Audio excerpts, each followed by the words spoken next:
Bonjour à toutes et à tous.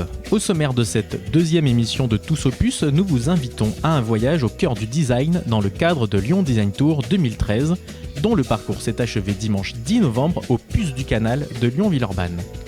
Avant de retrouver Céline, accompagnée de Patricia Lasserre, architecte d'intérieur, et Mire, marchand d'antiquités, autour du thème des conteneurs et de leur recyclage, nous vous proposons un retour en images sur Lyon Design Tour. Les expositions étaient réunies dans un lieu unique et central, classé monument historique, l'ancien garage Citroën, rue de l'Université.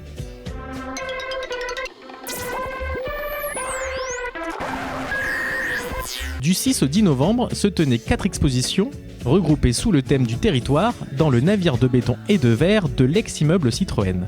L'occasion, pour le grand public, de découvrir les objets mis en avant par les designers de demain. Cet immense open space accueillait les expositions Carré Orange, Homework, La Belle Via 2013 et Intérieur Cuir. Par ailleurs, un conteneur témoin, proposé par Créadé, présentait les possibilités d'aménagement d'anciens conteneurs maritimes en toute autre chose.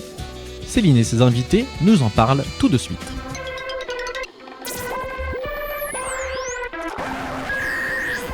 Bonjour, nous entamons cette deuxième émission de Tous Opus au stand de Gaga Vintage pour cette édition spéciale dans le cadre de Design Tour 2013.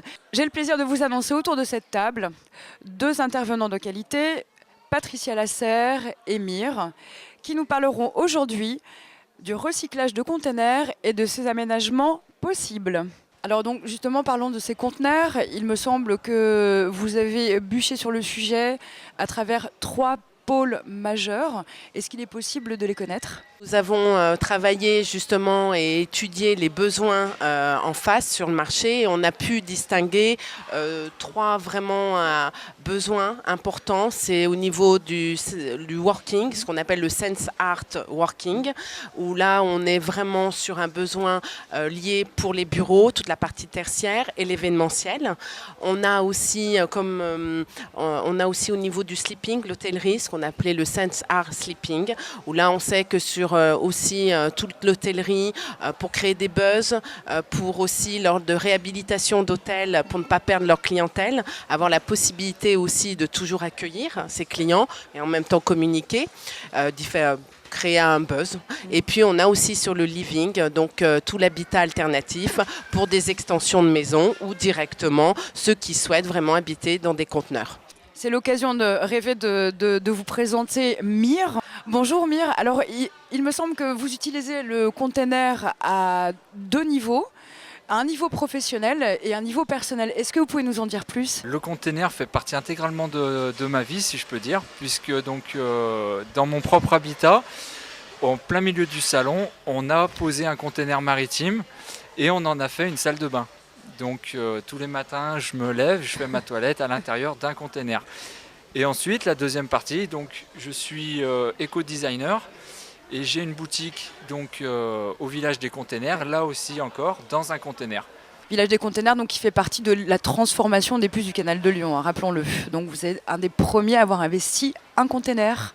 J'ai eu la possibilité donc d'ouvrir cette boutique dans un container. Moi, ce qui m'a plu, c'est le côté un peu underground, un peu industriel de la chose. Et je trouve ça beaucoup plus amusant qu'une simple boutique fermée. Oui, en tant qu'éco-designer, moi je suis assez sensible à la notion de seconde vie.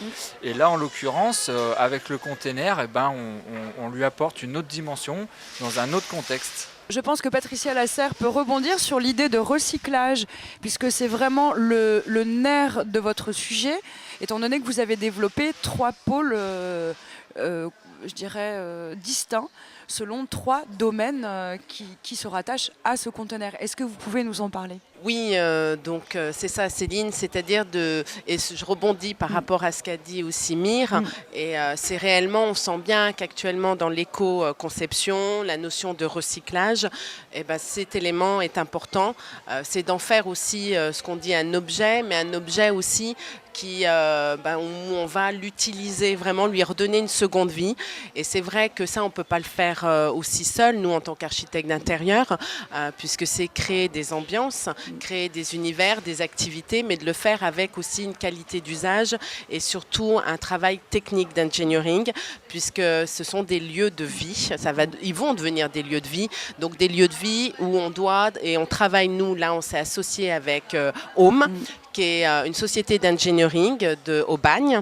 Et donc là, eux ils ont pensé toutes ces solutions techniques, toutes ces connectiques, ce qu'ils appellent des plugs, qui vont permettre les passages de tous les fluides, les réseaux d'eau, tout le travail de la ventilation et aussi de l'isoler, de créer une double peau intérieure avec toute l'isolation thermique et acoustique, ce qui est la notion de qualité d'usage. Et nous, notre rôle, c'est de créer une empreinte à l'intérieur. Vraiment, avec aussi un positionnement vraiment de qualité d'usage aussi, avec ergonomie, modularité. Si le container est une première au village des containers, le phénomène n'en est pas moins nouveau, notamment dans les pays germaniques. Je pense à l'Allemagne, où le container est pleinement exploité comme lieu de vie et lieu d'habitat. D'où gentiment le livre que Mire nous a amené. Est-ce que vous pouvez nous, justement, vu que vous avez aménagé et intégré un container dans votre salon, dans votre pièce à vivre, est-ce que vous pouvez nous donner peut-être les avantages ou la vision que vous apportez à ce container ? Comme le disait Patricia, ce qui était intéressant de faire et de venir travailler avec un container, c'est la modularité. Donc on pouvait créer totalement l'espace à l'intérieur. Comme dit aussi Patricia par rapport à l'isolation, tout le confort qu'on a pu apporter, nous en l'occurrence, donc dans mon conteneur, qui est une salle de bain, on a fait passer tous les fluides, toute la VMC, toute l'électricité, et on a isolé, donc c'est vraiment un vrai confort. Par rapport aux containers, il faut savoir qu'il y a 3 sortes de containers. Donc quand on se rend chez un marchand au port maritime notamment, il y a le container qui est neuf, donc qui est vraiment clé en main. Il y a le container qu'on appelle seconde vie, qui a déjà voyagé, qui est déjà abîmé. Le container dernier voyage, donc qui est destiné d'aller à un point A à un point B, et qui sont souvent envoyés en Afrique. D'accord. Donc pour un dernier voyage, et qui sont après fixes dans le pays d'arrivée. Donc nous, on a travaillé avec un container qui était d'occasion, qu'on est allé chercher au port Édouard Herriot, et donc qu'on a fait rentrer à l'intérieur de notre loft. Dernière question concernant le rapport qualité-prix entre cet habitacle alternatif et les prestations qui s'y rattachent. Est-ce que vous pouvez nous donner quelques clés ? Alors oui, Céline, je peux vous donner un tarif. Alors avec Home justement, donc sur un conteneur qui est en fin de vie, qui a été cherché donc dans l'océan Indien Pacifique, qui arrive là au port de Marseille. Donc lorsqu'il est avec l'isolation thermique, tout le positionnement, un conteneur de 20 pieds, c'est 1 000 €. 1 000 € du mètre carré, sachant que le 1 000 € mètre carré, c'est avec le transport, la maintenance, tout ce qui va permettre de l'amener et de le positionner. Après, nous, puisqu'après notre rôle d'architecte intérieur, on va nous après avoir une prestation suivant aussi le désir aussi du client. Donc ça peut aller du 500 € du mètre carré à 900 ou 1 000 € du mètre carré. Donc c'est-à-dire en tout finalement 1 500 ou 2 000 € du mètre carré. Puisqu'après, ça va dépendre des matériaux et de l'agencement qu'on va réaliser. Sur ces dernières paroles d'habitat alternatif plus ou moins économique quand même, je remercie Patricia Lasserre ainsi que Mire pour cette 2e édition de Tous Opus. Et pourquoi pas vivre dans un container ? C'est une question plutôt pertinente pour ces prochaines décennies. Merci à vous. Merci. Merci.